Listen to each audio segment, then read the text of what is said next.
एक भी इस प्रकार का आरोप नहीं लगा भाइयों बहनों।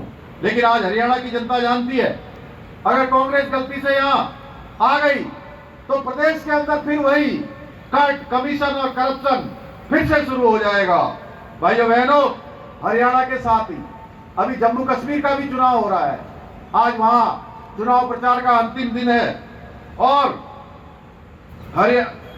वहां के चुनाव में कांग्रेस पार्टी ने नेशनल कॉन्फ्रेंस के साथ समझौता किया है, फारूक अब्दुल्ला की पार्टी के साथ। और वहां उनके घोषणा पत्र में कहा गया है कि यहां पर नेशनल कॉन्फ्रेंस और कांग्रेस पार्टी की सरकार बनेगी तो धारा 370 जो देश का संकल्प था, देश की आजादी के बाद से लेकर अब तक कोई ये हिम्मत नहीं कर पाया कि धारा 370 समाप्त हो, वहां से आतंकवाद समाप्त हो, वहां से अलगाववाद समाप्त हो, वहां से जिहाद खत्म हो, वहां से पत्थरबाजों का जो उपद्रव है वो समाप्त हो।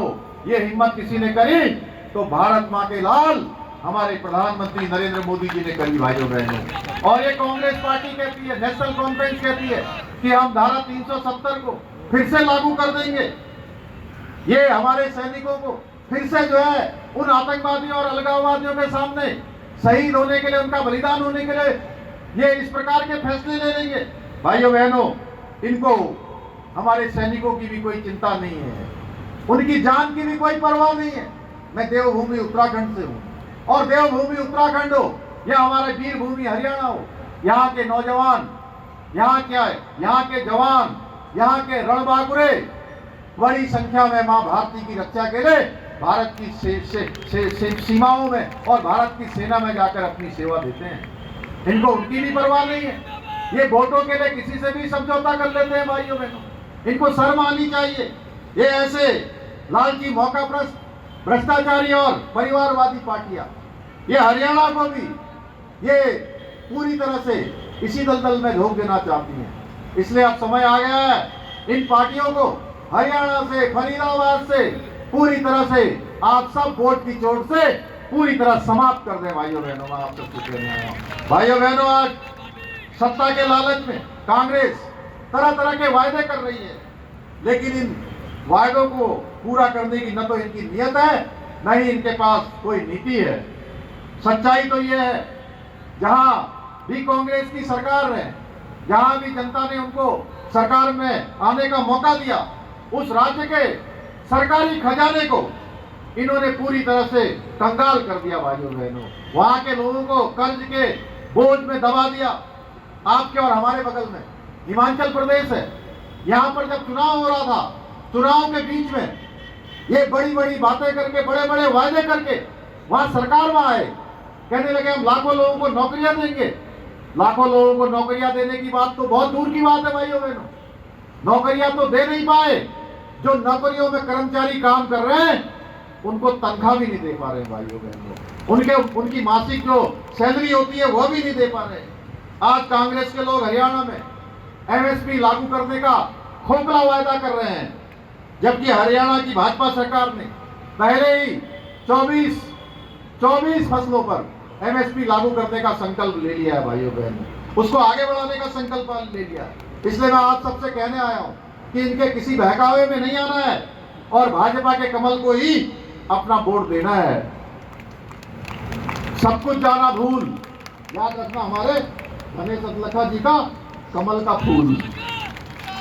इसके साथ ही मैं आप सबसे एक अपील और करना चाहता हूं। एक पार्टी और है जो आज लोगों को तमाम तरह से भ्रम में डालने का काम कर रही है, आम आदमी पार्टी को भारी मतों से विजय बनाए।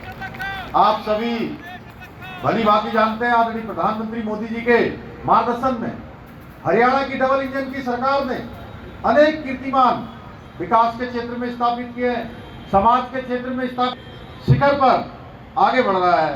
पिछले 10 वर्षों में शिक्षा से लेकर स्वास्थ्य तक, पेयजल से लेकर कनेक्टिविटी तक हर क्षेत्र में आज हरियाणा आगे बढ़ा है।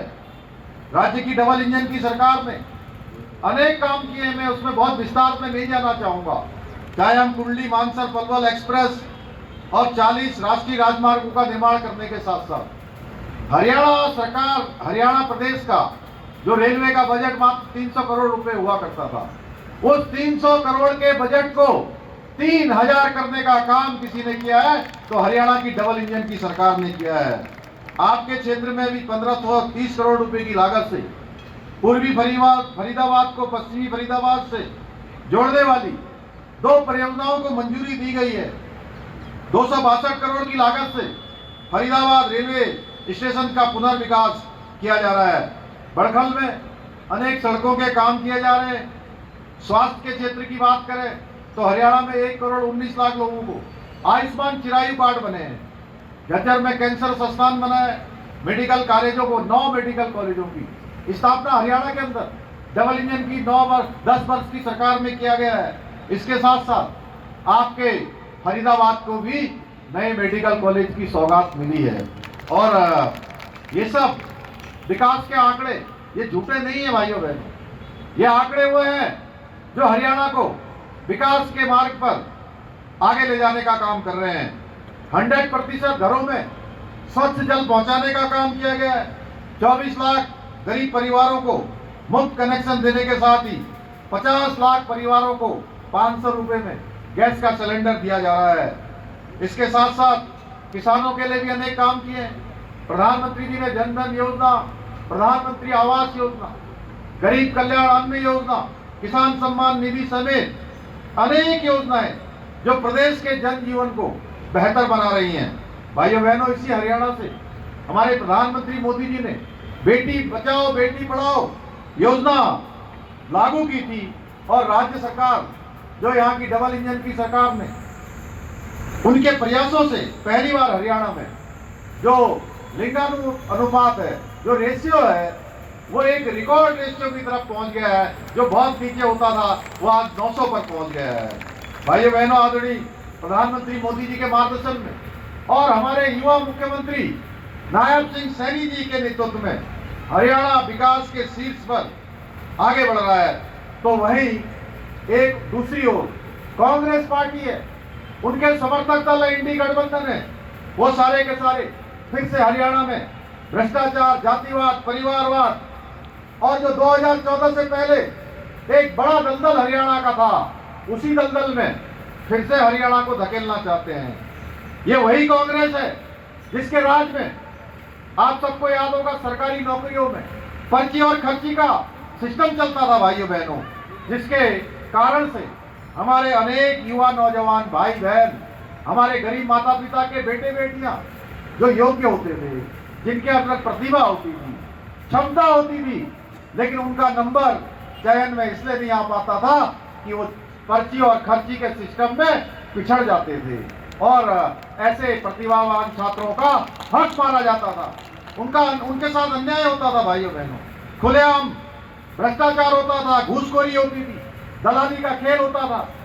ये वही कांग्रेस है जिसने गरीबों से जमीनें छीनकर बड़े बड़े पूंजीपतियों को, अपने दामादों को कौड़ियों के भाव देने का काम किया था।